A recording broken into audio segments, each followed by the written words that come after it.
जा रहे हैं. मतलब वैसी बचपन की उम्र देखिए कि मुहर्रम में नगाड़े बजाए सवाब समझ के, तो सब किया है. एक वक्त आया है कि जब नमाज छूट गई, नमाज पढ़ना छोड़ दिया क्योंकि काम करना पड़ता था, उसमें तो वक्त नहीं मिलता था. फिर कोई ऐसी संगत होती थी जो नमाज पढ़ती थी तो वापस नमाज शुरू हो जाती. फिर नमाज का आना जाना लगा रहता था और कभी दिल से ऐसा फील नहीं होता था कि इससे जिंदगी में क्या फर्क आ रहा है. और थोड़ा बड़ा होता गया मैं, अब चीजें होना शुरू किया.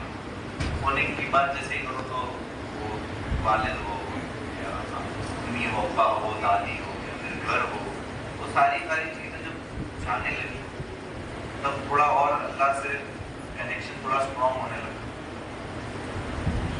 ये तो अच्छी बात तो नहीं है कि अल्लाह को कनेक्शन स्ट्रॉन्ग करने के लिए आपको इतनी तकलीफ में डालना पड़ेगा.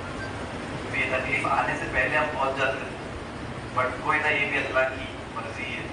और बहुत सारे दौर से गुजरते हमेशा नमाज तो थी, लेकिन नमाज वो नमाज नहीं थी जो होनी चाहिए.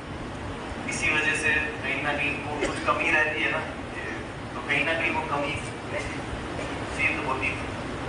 आज से 2-2.5 साल पहले मैं जेल में था, और वहाँ पे मतलब वो जगह ऐसी है कि आपको सिर्फ अल्लाह ही है, अल्लाह के सिवा वहाँ पे कोई भी नहीं आता. और ऐसी जगह थी जहाँ पे बहुत ही गंदगी थी, इस्तेंजा भी साफ जगह पे नहीं हो रही, पानी खराब है, वहाँ पे कपड़े भी पूरा टाइम खराब रहते हैं, नमाज चाह के भी इंसान नहीं पढ़ सकता. तो उस वक्त महसूस हुआ कि जब अल्लाह चाहता था तब मैंने नमाज नहीं पढ़ी, और अभी जब मैं चाहता हूँ तो अल्लाह नहीं चाहता कि मैं नमाज पढ़ूँ. तो उस दौर से भी अल्लाह ने निकाला, अल्लाह से तौबा करी, उस दौर से भी अल्लाह ने निकाला. और अभी भी कोशिश करते जाता हूँ और चीज़ें करता हूँ, लेकिन फिर भी सब जैसे कि दिल खाली फील होता है कि सब कुछ होने के बावजूद भी आपको ये फील होता है कि ये भी है, इंसान की ख्वाहिशें जो चीज़ होती है वो सारी चीज़ें मेरे सामने है, फिर दिल को सुकून नहीं. अभी मैं 2 महीने पहले से मैं अभी बहुत रेगुलर नमाज वगैरह पढ़ रहा हूँ. 1 महीना तो हो ही गया है कि मैं छोड़ रहा हूँ, अल्हम्दुलिल्लाह. तो उसमें 2 महीने पहले की बात बता रहा हूँ, जब मैं नमाज नहीं पढ़ रहा था, मेरे को पैर में इंजरी हो गया था, घुटने में. मैंने MRI वगैरह कराया, डॉक्टर को दिखाया, लिगामेंट टियर जो होता है वो है उसमें. और डॉक्टर ने बोला ग्रेड 2 है, 3rd होता तो सर्जरी करना पड़ता है, ग्रेड 2 पे तुझे 1-2 महीना आराम करना पड़ेगा. तो डॉक्टर ने बोला कि नमाज मत पढ़ना, अभी बैठ के कुर्सी में पढ़ लेना, बैठ के नमाज मत पढ़ना. उस वक्त मुझे रियलाइज हुआ कि एक नॉन मुस्लिम को पता ही नहीं है कि मैं नमाज पढ़ ही नहीं रहा. उसको तो लगता है कि पढ़ता ही होगा, मुसलमान है तो पढ़ते ही होगा. उसने पूछा नहीं मुझसे कि तुम नमाज पढ़ते हो या नहीं पढ़ते हो. उसने सीधा कहा कि नमाज मत पढ़ना क्योंकि तेरा घुटना है. उस वक्त दिल इतना छोटा हो गया कि इसको यकीन है कि मैं पढ़ता हूँ. तो उस वक्त मैंने सोचा कि अभी वापस मैं नहीं चाहता कि अल्लाह मुझे फिर से काबिल ना रखे.